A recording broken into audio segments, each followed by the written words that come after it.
ஒழுங்காவே வைக்கலாம், சும்மா தான்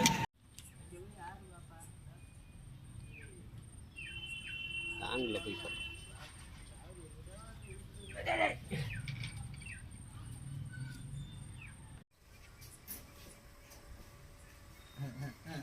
அங்கில பாருங்க, அங்கில பாருங்க, அங்கில பாருங்க. நல்லா இந்த மாதிரி வேலை சீக்கிரம் பார்த்தா பயங்கரமா பார்ப்போம். ஏங்க எடுத்துக்கிட்டு இருக்கான் பாடு திரும்ப திரும்ப அமுக்கிட்டு இருக்கிய.